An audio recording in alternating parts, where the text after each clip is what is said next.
السلام عليكم ورحمة الله تعالى وبركاته. بسم الله الرحمن الرحيم. الحمد لله رب العالمين والصلاة والسلام على سيدنا محمد وعلى آله وصحبه أجمعين. أما بعد.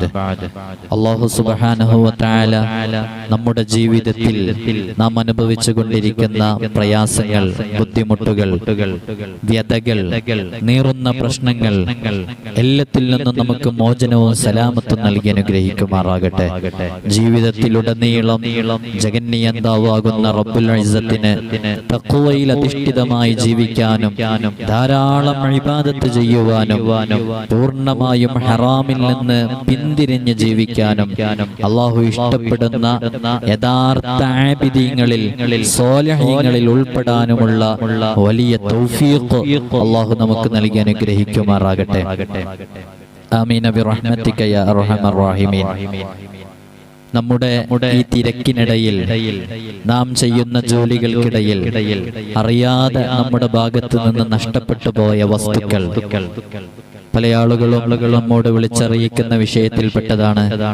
ഉസ്താദേ, എന്റെ മാല നഷ്ടപ്പെട്ടു, എന്റെ ആഭരണങ്ങൾ നഷ്ടപ്പെട്ടു, എന്റെ മോതിരം നഷ്ടപ്പെട്ടു, എന്റെ പേഴ്സ് നഷ്ടപ്പെട്ടു, എന്റെ പാസ്പോർട്ട് നഷ്ടപ്പെട്ടു, തിരിച്ചു കിട്ടാൻ എന്താണ് ചെയ്യേണ്ടത്? ഇങ്ങനെ നമുക്ക് നഷ്ടപ്പെട്ട ഒരുപാട് വസ്തുക്കൾ, ആ വസ്തുക്കളൊക്കെ തിരിച്ചു ലഭിക്കാൻ നാം എന്താണ് ചെയ്യേണ്ടത്? അതിന് മഹാന്മാർ എന്താണ് ചെയ്തിരുന്നത്? തുടങ്ങിയ വിഷയത്തിലേക്കാണ് ഇന്ന് നമ്മുടെ സംസാരമുള്ളത്. അല്ലാഹു തൗഫീഖ് നൽകി അനുഗ്രഹിക്കുമാറാകട്ടെ. പഠിക്കാനും പഠിച്ചതനുസരിച്ച് പ്രവർത്തിക്കാനും അല്ലാഹുവിനെ തഖ്വയിൽ അധിഷ്ഠിതമായി ജീവിക്കാനും അല്ലാഹു നമുക്ക് തൗഫീഖ് നൽകി അനുഗ്രഹിക്കുമാറാകട്ടെ. ഒരു വസ്തു നമ്മുടെ കയ്യിൽ നിന്ന് നഷ്ടപ്പെട്ടാൽ ഉടനെ തന്നെ ആദ്യമായി അതെവിടെയാണോ നഷ്ടപ്പെട്ടത് അവിടെയുള്ള അധികൃതരെ അറിയിക്കുന്നതിന് മുമ്പ്, ആ അധികൃതരെ അറിയിക്കാൻ വേണ്ടി പുറപ്പെടുന്ന സമയമൊക്കെയായിട്ട് നാം ചെയ്യേണ്ട ചില കാര്യങ്ങളുണ്ട്. ജീവിതത്തിൽ നിങ്ങൾ ഇത് ചെയ്തു നോക്കൂ. എത്ര വിലപിടിപ്പുള്ള വസ്തുവാണെങ്കിലും, എങ്ങനെ നഷ്ടപ്പെട്ടതാണെങ്കിലും ഒരു നിലക്കും അത് തിരിച്ചു കിട്ടില്ല എന്ന നിരാശയാണോ നിങ്ങൾക്കുള്ളത്? ആ നിരാശയൊക്കെ അസ്ഥാനത്താക്കിയിട്ട് അത്ഭുതകരമാകുന്ന രൂപത്തിൽ നമുക്ക് തിരിച്ചു ലഭിക്കും. അതിനാദ്യമായി ചെയ്യേണ്ടത് അല്ലാഹുവിലേക്ക് നമ്മുടെ കാര്യങ്ങളെ ബരമേൽപ്പിക്കുക എന്നുള്ളതാണ്. അല്ലാഹു സുബ്ഹാനഹു വ തആല നമ്മോട് പറഞ്ഞ കാര്യങ്ങൾ അല്ലാഹുവിലേക്ക് കാര്യങ്ങളെ ബരമേൽപ്പിക്കുക എന്നുള്ളതാണ് അതിനാദ്യമായി ചെയ്യേണ്ടത്. ഇൻഷാ അല്ലാഹ് ആ വിഷയങ്ങളാണ് ഇന്ന് നാം സൂചിപ്പിക്കുന്നത്.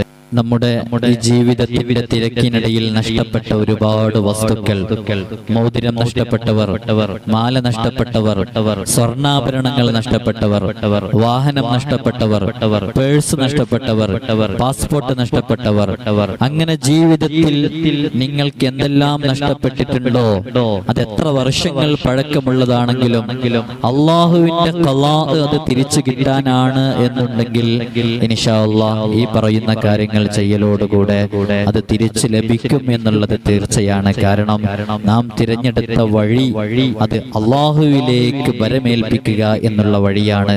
അതുകൊണ്ട് അല്ലാഹുവാണ് എല്ലാ കാര്യങ്ങളും നിയന്ത്രിക്കുന്നത്.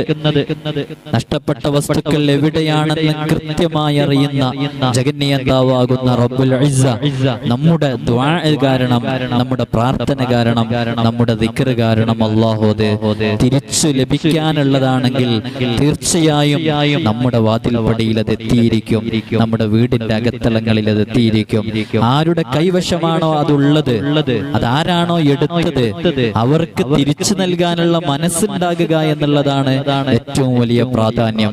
നമ്മുടെ ഒരു സ്വർണ്ണാഭരണം മറ്റുള്ളവരുടെ കൈവശം അത് അകപ്പെട്ടു എന്ന് സങ്കല്പിക്കുക, അത് തരാനുള്ള മനസ്സ് ആ വ്യക്തിക്കുണ്ടാകുക എന്നുള്ളത് ആ വസ്തു നമുക്ക് തിരിച്ചു ലഭിക്കാനുള്ള ഏറ്റവും വലിയ ഘടകമാണത്. ആ ഘടകം ഉണ്ടാക്കി കൊടുക്കാനും ആ നഷ്ടപ്പെട്ടത് ലഭിച്ച ആൾക്ക് അത് തിരിച്ചു കിട്ടാൻ, ആരുടെ കൈവശത്തിൽ നിന്നാണോ നഷ്ടപ്പെട്ടത് അവർക്ക് തന്നെ തിരിച്ചു കിട്ടാൻ അത് കൊടുക്കാനുള്ള മനസ്സുണ്ടായിരിക്കുക. ആ മനസ്സുണ്ടാകാൻ വേണ്ടിയിട്ടുള്ള ദിക്റുകളും ദുആകളുമാണ് പറയാൻ വേണ്ടി പോകുന്നത്. അല്ലാഹു തൗഫീഖ് നൽകി അനുഗ്രഹിക്കുമാറാകട്ടെ. ഏത് വസ്തു നമ്മിൽ നിന്ന് നഷ്ടപ്പെട്ടാലും അതെത്ര വിലപിടിപ്പുള്ളതാണെങ്കിലും നിങ്ങൾ ഈ പറയാൻ പോകുന്ന കാര്യങ്ങൾ ചെയ്തു നോക്കൂ. അത്ഭുതകരമാകുന്ന രൂപത്തിൽ അത് നമ്മിലേക്ക് തിരിച്ചെത്തും. അള്ളാഹു തൗഫീഖ് നൽകി അനുഗ്രഹിക്കുമാറാകട്ടെ.